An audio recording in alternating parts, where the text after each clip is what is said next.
नमस्कार, मी भाऊ तोरसेकर. तुम्ही बघत आहात प्रतिपक्ष.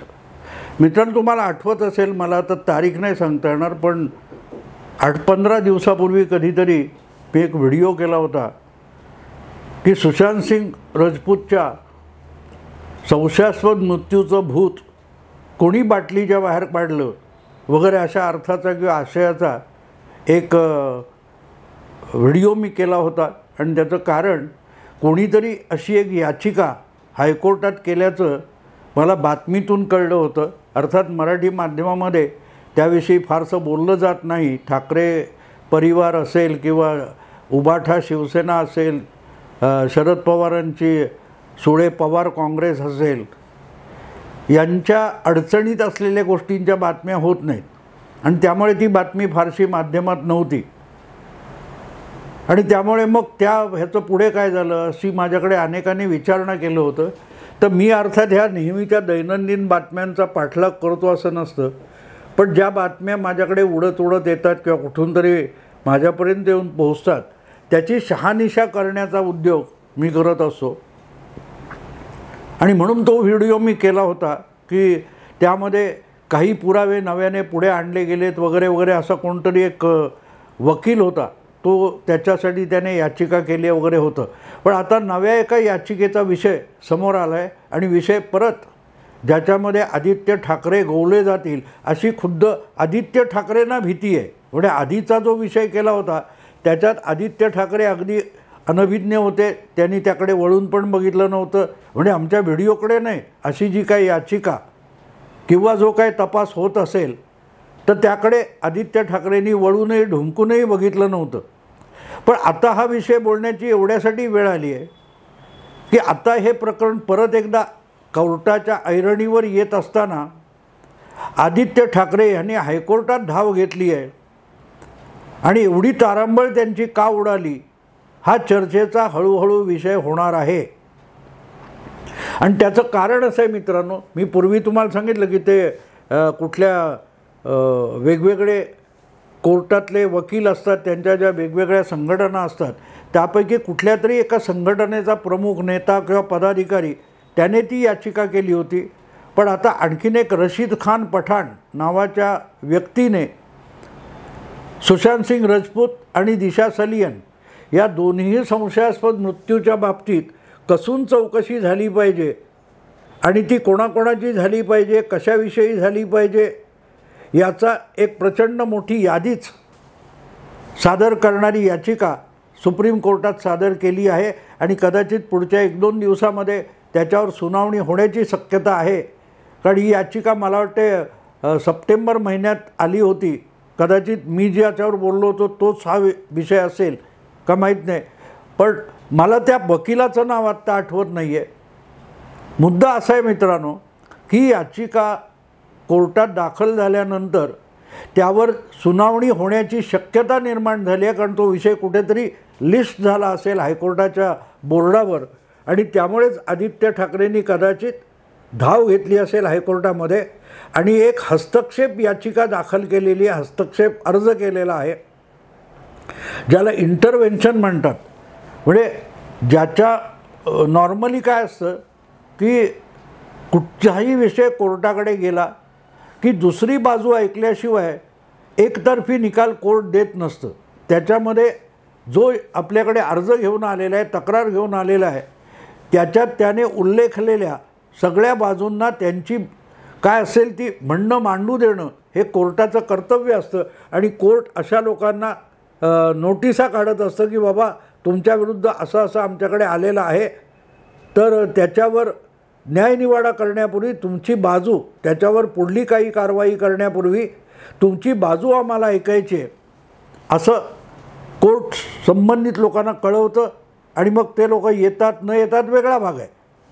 पण सहसा अशा रीतीने झाल्यानंतर रिस्पॉन्डंट जे बनवले जातात कोर्टाकडून तिथे येते. तसं या बाबतीत काहीच घडलेलं नाही. रशीद खान पठाण यांची जी याचिका कोर्टाकडे आहे त्यामध्ये त्याने अगदी उद्धव ठाकरेंपासून कोण दिनू मोरिया बऱ्याच लोकांची नावं घेतलेली आहेत. पण त्यापैकी कोणीही कोर्टात धाव घेतलेली नाही, पण आदित्य ठाकरे यांनी धाव घेतलेली आहे. आणि म्हणून मग गंमत अशी वाटते की एवढी धावाधाव किंवा तारांबळ आदित्य ठाकरे यांची का उडालेली आहे. अगदी हा प्रकार तुम्हाला आठवत असेल, मला वाटते जून 2020मधली गोष्ट आहे. अगदी पहिला का दुसरा लॉकडाऊन चालू होता त्या कालखंडातली ही घटना आहे. आणि ती एकच नाही, 2 लागोपाठच्या 7-8 दिवसाच्या फरकाने घडलेल्या घटना आहेत की दिशा सालियन या महिलेचा संशयास्पद मृत्यू झाला होता आणि त्याची बातम्यांमध्ये सुद्धा फारशी चर्चा झाली नव्हती. पण त्याच्यानंतर सुशांत सिंग राजपूत ह्या नव्याने उदयास येणाऱ्या अभिनेत्याचा संशयास्पद मृत्यू झाला. त्याने आत्महत्या केली असं सांगण्यात आलं. पण त्याच्या एकूणच त्या मृत्यूभोवती इतकं अगदी पोलिसांना माहिती मिळण्यापासून पोस्टमार्टेमपर्यंत इतका गोंधळ होता आणि त्याची झाकपाक करण्याचा इतका आटापिटा तत्कालीन महाविकास आघाडीच्या उद्धव ठाकरे सरकारने केला होता आणि मुंबई पोलिसांनी केला होता. त्यामुळे त्यातलं गूढ आणि रहस्य कमी होण्यापेक्षा अधिकाधिक गडद होत गेलं. शेवटी मला आठवतं की सुशांत सिंग राजपूतच्या वडिलांनी पाटणा हायकोर्टामध्ये किंवा पाटणा शहरामध्ये 0 FIR नोंदवला आणि मुंबईत घडलेल्या प्रकरणाचा तपास व्हावा अशी मागणी केली आणि पार हायकोर्ट सुप्रीम कोर्ट करून तो विषय शेवटी CBIकडे सोपवण्यात आला. ज्यावेळेला हा विषय पाटण्याच्या हायकोर्टात किंवा कुठे गेला होता तेव्हा तिथून पाटण्याच्या पोलीस प्रमुखांनी मुंबईमध्ये आपला वरिष्ठ अधिकारी IPS अधिकारी पाठवला होता आणि तो आपल्या परीने काही चौकशी करत होता बांद्रा वगैरे पोलीस स्टेशनमध्ये. तर त्याला उचलून क्वारंटाईन करण्यापर्यंत महापालिकेने कारवाई केली होती. आणि तेवढंच नाही, त्यानंतर तडकाफडकी महाराष्ट्रामध्ये CBIला येण्याससुद्धा उद्धव ठाकरे सरकारने प्रतिबंध घातला होता. हे लक्षात घेण्यासारखं आहे मित्रांनो. विषय दिशा सालियनचा होता, विषय सुशांत सिंग राजपूतचा होता आणि त्याच्यामध्ये उडत उडत हवेतल्या अफवा होता, वावड्या होत्या की त्या प्रकरणात कुठेतरी राज्याच्या सरकारमध्ये मंत्री असलेले मुख्यमंत्र्यांचे पुत्र आदित्य ठाकरे यांचासुद्धा हात आहे अशा वावड्या उडवल्या जात होत्या. पण कोणी काही ठामपणे सांगत नव्हता. असं असताना आणि पाटणा पोलिसांनी मुंबईत येऊन थोडा तपास करायचा प्रयत्न केला तर त्यांना सहकार्य देण्याच्या ऐवजी त्यांना क्वारंटाईन करण्यात आलं होतं आणि नंतर पिटाळून लावण्यात आलं होतं. पण जो पाटणामध्ये FIR दाखल झाला त्याची साधी चौकशीसुद्धा करायची मुभा पाटणा पोलिसांना देण्यात आली नाही. एवढी घाई गर्दी मुंबई पोलिसांना आणि महाराष्ट्र सरकारला का होती तर त्याचा एकच धागा जुळण्यासारखा आहे की त्याच्यात कुठेतरी महाराष्ट्राचे सर्वात तरुण मंत्री असलेले आदित्य ठाकरे यांचं नाव गोवलं गेलं होतं आणि म्हणून ते रहस्य उलगडण्यापेक्षा अधिकाधिक गडद होत गेलं. कारण तेवढंच झालं नाही, पाटणा पोलिसांना परत पाठवलं असं नाही, तर महाविकास आघाडीच्या उद्धव ठाकरे सरकारने एक तडकाफडकी निर्णय घेतला की याच्यापुढे महाराष्ट्रामध्ये कुठेही केंद्रीय तपास यंत्रणा CBIला चौकशी आणि तपास करायचा असेल तर त्यासाठी आधी महाराष्ट्र सरकारची परवानगी घेतली पाहिजे. नॉर्मली अशी परिस्थिती असते म्हणजे अगदी महाराष्ट्र राज्याची स्थापना झाल्यापासून उद्धव ठाकरेंचं सरकार येईपर्यंत आणि पुढचे आणखीन 4-5 महिने तरी 6 महिने CBIला कुठलाही विषय हा परस्पर येऊन महाराष्ट्र सरकारची परवानगी न घेता तपास करण्याचा मुक्त अधिकार होता. कारण कायमस्वरूपी परवानगी महाराष्ट्र सरकारने केंद्राला दिलेली होती. ती परवानगी सुशांत सिंग राजपूत आणि दिशा सालियन यांच्या संशयास्पद मृत्यूनंतर तडकाफडकी मागे घेण्यात आली. याचं कारण सुशांत सिंग राजपूतच्या वडिलांनी कोर्टात धाव घेऊन आपल्या मुलाच्या संशयास्पद मृत्यूची किंवा त्याच्या आत्महत्येची हत्या म्हणून चौकशी व्हावी, तपास व्हावा अशी मागणी केली होती. आणि त्यानंतर CBIला आणि त्यांनी अर्थातच ती CBIकडून चौकशी व्हावी अशी मागणी केली होती. आणि त्यावर थेट सरकारने निर्णय घेतला की CBIला महाराष्ट्रात यायलाच बंदी केली. मुद्दा असा असतो मित्रांनो, चोराच्या मनात चांदणं असं म्हणतात ना, खाई त्याला खवखवे, अशा उक्ती आपल्याकडे महाराष्ट्रात आहेत, मराठी भाषेत आहेत. आणि त्याचं प्रतिबिंब इथे पडतं की तत्काळ काय केलं तर CBIला सुशांत सिंग राजपूत प्रकरणात नाक खुपसायला द्यायचं नाही म्हणून सरकारने निर्णय घेतला की CBIला महाराष्ट्रात प्रतिबंध आहे, महाराष्ट्रात CBIने यायचं नाही. शेवटी मग ते प्रकरण हायकोर्टाकडून आणि सुप्रीम कोर्टाकडून CBIकडे सोपवलं गेलं, तुम्हाला आठवत असेल तर. आणि मग CBIची टीम आली होती वगैरे, बरंच काय ते एम्समधल्या दिल्लीच्या डॉक्टरांना स्पेशली आणलं होतं वगैरे वगैरे. मला त्या तपशिलात जाण्याची गरज वाटत नाही. पण पुढे फारसं काही झालं नाही. याचं कारण त्यामध्ये पुढे सचिन वाझेचंही नाव समोर आलं. सचिन वाझेचा पोस्टमार्टेमशी काहीही संबंध नसताना ज्या कूपर हॉस्पिटलमध्ये सुशांत सिंग राजपूतचं सूर्यास्तानंतरही पोस्टमार्टेम करण्यात आलं, तिथे सचिन वाझे काय तो CCTV फुटेजमध्ये सुद्धा दिसला, तर त्याचं तिथे काम काय होतं, असे अनेक प्रश्न विचारले गेले. पण मुद्दा इतकाच की या प्रकरणामध्ये कोणी दडवलं काय दडवलं सोडून द्या, पण एक साधी गोष्ट की साधा संशयास्पद मृत्यू असा FIR सुद्धा मुंबई काय त्या बांद्रा पोलिसामध्ये दाखल झाला नाही आणि तो पाटण्यात दाखल करून मुंबईत तपासाचे आदेश सुप्रीम कोर्टाला का हायकोर्टाला द्यावे लागले होते. तर मुद्दा असा की त्याभोवती संशय किंवा रहस्य अधिकाधिक गडद होण्याचं कारण महाराष्ट्र सरकारने म्हणजे उद्धव ठाकरे सरकारने त्याची चौकशी दडपण्याचा आपल्या परीने पूर्ण प्रयत्न केला, हे चित्र तयार झालं होतं. अजूनही CBI काय त्याच्यात शोधू शकली नाही. पण असं म्हटलं गेलं की मुळातच मुंबई पोलिसांनी या प्रकरणामध्ये अनेक पुरावे नष्ट करण्याचा प्रयत्न केला. तुम्हाला आठवत असेल तर मनसुख हिरेन प्रकरण जे आहे त्यात देखील कुठच्या माहीमच्या खाडीमध्ये लॅपटॉप टाकून दिला होता, आणखीन कुठे मोबाईल टाकून दिला होता, तो सुद्धा पाणबुडे आणून त्या खाडीतून रिकवर करण्यात आला होता. तेव्हा पुरावे नष्ट करणं ही मुंबई पोलिसांची खासियत आहे, हेच उद्धव ठाकरे सरकारच्या काळामध्ये सिद्ध झालं. आणि म्हणून मग ते अधिकाधिक गडद होत गेलं.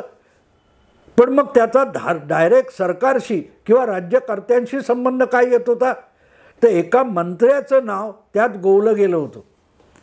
आणि तरीही पुढे काय झालं नाही, सगळं निस्तरल्यासारखं वाटत होतं. इतक्यात आता अचानक ते भूत बाटलीतून बाहेर आलेलं आहे. त्या संशयास्पद मृत्यूचं प्रकरण जे आहे ते बाहेर आलं आहे. आणि इतके दिवस त्या संबंधाने वेळोवेळी नारायण राणे, त्यांचे सुपुत्र नितेश राणे, दुसरे भाजपचे एक नेते, तरुण कार्यकर्ते कंबोज यांनी अनेक आरोप केलेले आहेत. पण त्याची गंभीर दखल कधी ठाकरे पितापुत्रांनी घेतली नव्हती. ती यावेळेला घेतली गेलेली दिसते, याला महत्त्व आहे. अगदी रिया चक्रवर्तीचा तपास झाला, अमुक झाला तमुक झाला, त्यात सुद्धा कुठेही ठाकरे पितापुत्रांनी हस्तक्षेप केलेला दिसला नाही. पण यावेळेला रशीद खान पठाण नावाचा जो कोण पिटिशनर आहे त्याने काही नावं घेतली आहेत, काही पुरावे सादर केलेत, काही मुद्दे नवे आणलेले आहेत. आणि त्याच्यावर सुनावणी होण्याची शक्यता दिसल्यानंतर जितक्या घाई गर्दीने आदित्य ठाकरे हायकोर्टात धावले, तेव्हा ते रहस्य अधिक गडद होऊन जातं की आपली बाजू ऐकल्याशिवाय याच्यात काय ऑर्डर पास करू नये असं आदित्य ठाकरे यांना का वाटतं, असा प्रश्न आहे. याचं कारण ज्यावेळेला सुशांत सिंग राजपूतच्या वडिलांनी पाटण्यात FIR दाखल करून त्याचा तपास व्हावा, CBI तपास व्हावा म्हणून मागणी केली, त्यात सुद्धा महाराष्ट्र सरकारने आक्षेप घेतलेला असला तरी ठाकरे पितापुत्रांनी त्यामध्ये व्यक्तिगत पातळीवर कुठलाही हस्तक्षेप केलेला नव्हता. तो यावेळेला पहिल्यांदा हस्तक्षेप होताना दिसतोय. आणि मग आणखीन एक संदर्भ लक्षात घ्यायला लागतो की जवळजवळ 4-5 महिन्यापूर्वी कधीतरी महाराष्ट्राचे विद्यमान गृहमंत्री देवेंद्र फडणवीस यांनी तुमच्या दिशा सलियन आणि सुशांत सिंग राजपूत यांच्या संशयास्पद मृत्यूची नव्याने चौकशी सुरू करू, SIT नेमू अशी घोषणा केली होती. आणि काहीतरी SIT नेमली का मला आता आठवत नाही, माहिती नाही. पण त्यानंतरच्या 4-5 महिन्यामध्ये घटनाक्रम बदलायला लागलेला आहे. अचानक हा रशीद खान पठाण उठला, हा माणूस, आणि त्याने याचिका केली आहे, त्याने काही पुरावे सादर केलेले आहेत. आणि त्या रशीद खान पठाणच्या याचिकेचा धक्का कुठेतरी आदित्य ठाकरेंना बसलाय आणि त्यांची तारांबळ उडाले. त्यांनी थेट हायकोर्टात धाव घेतली आहे की माझी बाजू ऐकून मगच काय तो निर्णय घ्यावा अशी कोर्टाला विनंती केली आहे. ती यापूर्वी हायकोर्टात केली नव्हती किंवा आणखीन कुठे केली नव्हती. मग आताच का केली, हा विषय अतिशय महत्त्वाचा आहे. संशय कल्लोळ तिथे होतो मित्रांनो. आजपर्यंत निश्चिंत असलेले आदित्य ठाकरे आता अचानक या रशीद खान पठाणच्या याचिकेनंतर खडबडून जागे का झालेत की माझी बाजू पण आहे का, जी बाजू त्यांना यापूर्वी कधीही सुप्रीम कोर्ट हायकोर्टामध्ये जेव्हा CBIकडे केस सोपवली गेली तेव्हा वाटली नव्हती ती गरज आज जर आदित्य ठाकरेंना वाटत असेल तर मग मामला गंभीर होतो. आणखीन एक गोष्ट आहे, जर यात आपला काही हात नाही अशी खात्री असेल तर फार तर रशीद खान पठाणने मागणी काय केली याचिकेतून की याचा तपास झाला पाहिजे. आदित्य ठाकरे असतील, कोणती रिया चक्रवर्ती असेल किंवा आणखीन कोण दिनू मोरिया किंवा कोण जी काय 15-20 नावं आहेत त्या सगळ्यांचे CDR काढा. CDR याचा अर्थ त्यांचे मोबाईल फोन कुठच्या विभागात होते त्या कालखंडामध्ये, त्यांनी एकमेकांशी कोणी काय बोलणी केलीत का, त्यांचा एकमेकांशी संपर्क होता का, तो CDR काय ते डायल रेकॉर्ड काय काहीतरी म्हणतात त्याला, कॉल रेकॉर्ड असं काहीतरी म्हणतात त्याला CDR, तर तो काढायची मागणी केली आहे. तर आदित्य ठाकरेंनी घाबरण्याचं काय कारण होतं? याचं कारण असं की याच प्रकारची मागणी यापूर्वी नारायण राणेंनी पत्रकार परिषदेत केली पण कोर्टासमोर केलेली नाही. आदित्य ठाकरे हे मंत्री होते आणि एकटे नव्हते, त्यांच्याबरोबर त्यांचे सुरक्षा रक्षक पण असायचे. त्यामुळे त्यांच्याही मोबाईलचे रेकॉर्ड तपासून आदित्य ठाकरे कुठे केव्हा फिरत होते हे लोकेट होऊ शकतं. आणि तशीच मागणी नेमकी रशीद खान यांनी कोर्टात जाऊन केली आहे, जी नारायण राणेंनी कोर्टात जाऊन केलेली नव्हती. हा जो प्रकार आहे त्यानंतर आदित्य ठाकरे गडबडलेले आहेत. त्यांनी हायकोर्टात धाव घेतले की माझी बाजू ऐका. याचा अर्थ रशीद खान पठाण यांचा जो बाण आहे तो कुठेतरी वर्मावर बसलेला आहे, आणि एक गोष्ट साधी आहे की ही मागणी आहे, तो तपास करावा की न करावा यासंबंधी त्याच्यात जी नावं आलेली असतील याचिकेतली त्या सगळ्यांना कोर्टाकडूनही नोटिसा येऊ शकल्या असता. पण तिथपर्यंत थांबण्याचा संयम आदित्य ठाकरे यांनी दाखवलेला नाही. आणखीन बरीच लोकांची नावं आहेत पण त्यापैकी कोणी कोर्टात हस्तक्षेपासाठी गेलेला नाही. आदित्य ठाकरेच का गेले ही बाब त्या सगळ्या रहस्याला आणखीन गडद करते. आणि म्हणून वाटतं तितका हा विषय मला तरी सोपा वाटत नाही आहे. आता पुढच्या काही दिवसात त्याच्यावरची सुनावणी होणार असेल आणि त्यावर आदित्य ठाकरेंच्या बाजूने काय भूमिका मांडली जाते तेही बघावं लागेल. पण एक गोष्ट दिसते की इतकी घाई गर्दी आणि उतावळेपणा आदित्य ठाकरे यांनी दाखवण्याचं काही कारण होतं असं मला बिलकुल वाटत नाही. पण ज्या अर्थी त्यांनी तो उतावळेपणा दाखवला आहे त्याचा अर्थ कुठेतरी पाणी मुरते असा लावला जाण्याचा धोका आहे. आणि तो धोका आदित्य ठाकरे यांनी पत्करलाय पण आळस केलेला नाही. जो आळस त्यांनी त्या भिडेंनी प्रॉपर्टीची चौकशी करायसाठी अर्ज केला किंवा आणखीन कोणी सुशांतच्या वडिलांनी अर्ज केला तेव्हा आदित्य ठाकरेंनी असा उतावळेपणा केला नव्हता, संयम सोडला नव्हता. पण आदित्य ठाकरेंचा या रशीद खान पठाण याचिकेतून संयम सुटलेला असेल तर मग काहीतरी मामला गडबड आहे, दया कुछ तो गडबड है असं म्हणायची पाळी लोकांवर आलेली आहे. आणि त्यासाठीच हा व्हिडिओ तुमच्यासमोर मांडलेला आहे. आवडलं लाईक करा, शेअर करा, सबस्क्राईब करा. नमस्कार.